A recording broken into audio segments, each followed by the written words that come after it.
Fasting is an ancient tradition that's been used in many different societies and religions. In recent years, it's been ingrained into diet culture through different forms like time-restricted eating and alternate day fasting. Intermittent fasting has been shown to improve memory and heart health, as well as reduce the risk of obesity. And while most people think of fasting as a water-only diet, Dr. Walter Longo says there are nutritional programs that can mimic the effects of fasting without completely cutting out food. There are ingredients like sugars and proteins, for example, that give the signal to the human body that you're eating, and so you have to stop the fasting response. There are foods like fats, especially certain type of fats, that don't give this signal, right? So then the body responds to, let's say, a high-fat diet, low-calorie, high-fat, low sugar, low protein. It responds to that as if it would be water-only fasting, right? So you get an equivalent response. It may take maybe a day longer of a fasting-mimicking diet compared to a water-only fasting to get the same effects. Longo is a professor of gerontology and biological sciences at the University of Southern California. He says the effects of fasting are much more impressive than simply weight loss. In fact, Longo reveals how it's revolutionizing cancer treatment in his new book, Fasting Cancer: How Fasting and Nutritechnology Are Creating a Revolution in Cancer Prevention and Treatment.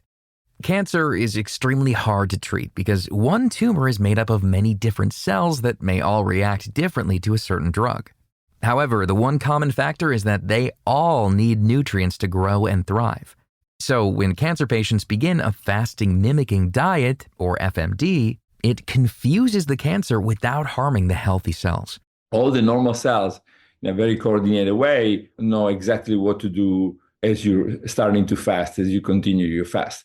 The cancer cells don't know what to do because they've never seen that before. And they try, and they've evolved with excess food, right? So cancer cells have always seen a lot of sugar, a lot of proteins, a lot of amino acids, a lot of everything, right? So now all of a sudden, they don't see that anymore. They don't sense that anymore. And so they become desperate and they start rewiring. Cancer is very good at adapting, so once that initial confusion wears off, it'll begin to steal nutrients from healthy cells. However, when the fasting-mimicking diet is used in combination with a cancer treatment like chemo or immunotherapy, it catches the cancer in a weakened state before it's able to adapt.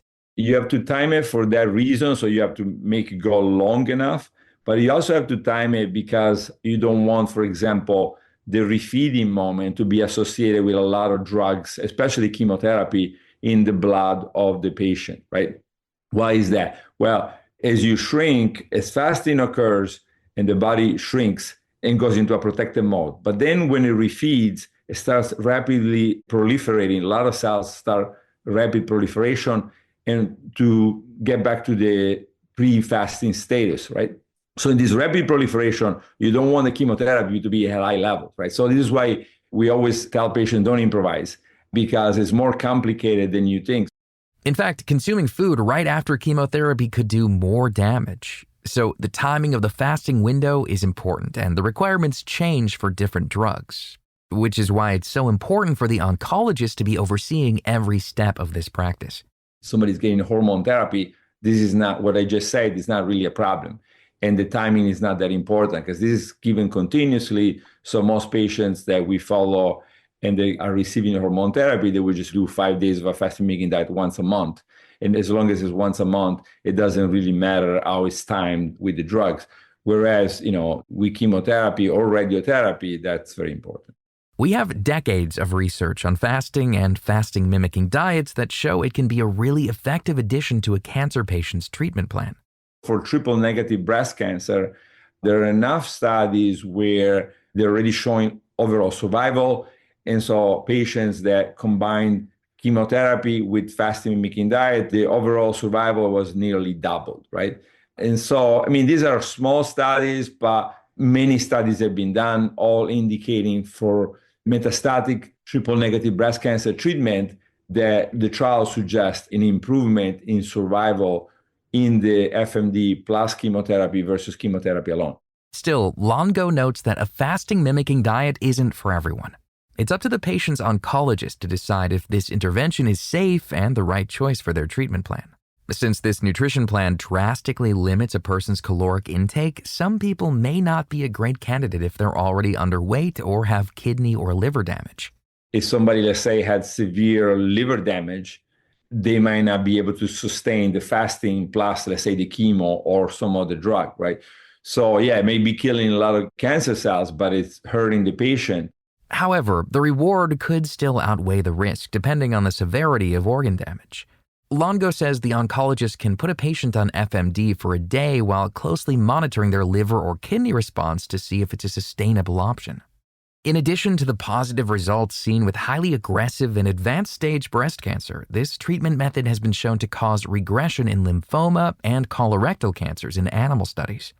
Based on current research, FMD also helps make therapies like chemo more effective while reducing its toxicity to patients. Not just chemotherapy, now we have data, for example, making immunotherapy less toxic, making kinase inhibitors less toxic. For example, kinase inhibitor cause hyperglycemia, and the fasting-mimicking diet brings down the hyperglycemia. So yeah, that's been tested for. Now, a lot of data is positive, very little data is negative, so that's good news, clinical data, I mean. And then I think one thing that we heard from almost every patient, let's say the great majority of patients, is the empowerment. Oftentimes, a cancer diagnosis can feel like a massive loss of control for the patient. Even though the disease is attacking from the inside out, the most they can do is listen to the doctor's advice. Longo says many of the people he's worked with feel like this diet allows them to be an active participant in the fight against their cancer. Despite the positive research, FMD isn't yet part of standard care, but it's not for a lack of trying. A few years ago, Longo worked with 11 top hospitals on a $20 million grant proposal. They wanted to do a formal trial of hormone therapy plus FMD with 500 patients.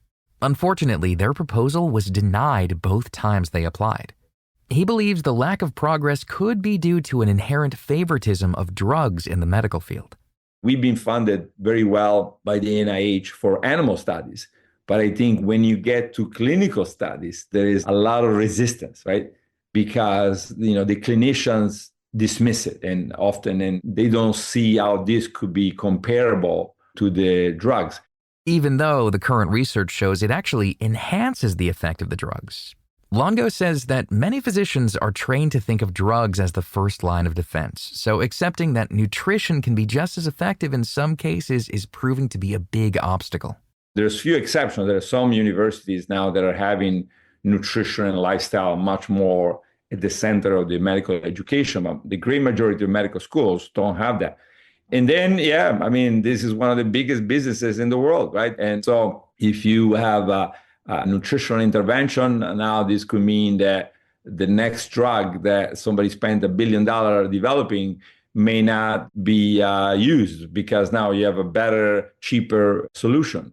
That's not to say that he believes this research is being actively shut down, just that there's an ingrained ideology in the medical field that needs to be changed before nutrition will be taken seriously. Thankfully, smaller trials are being conducted all over the world, and if the results continue to be positive, the body of research will continue to grow until it becomes undeniable, a win for oncologists and patients alike. Longo founded a nonprofit called Create Cures Foundation, which can be a great resource for anyone interested in a fasting-mimicking diet. It provides information on nutrition plans for various conditions like cancer, autoimmune diseases, and heart disease. You can find more information about Dr. Walter Longo and all of our guests on our website, radiohealthjournal.org. For more behind the scenes, follow Radio Health Journal on Facebook, Instagram, and X. Our writer-producer is Kristen Farah. Our production manager is Jason Dickey. I'm Greg Johnson.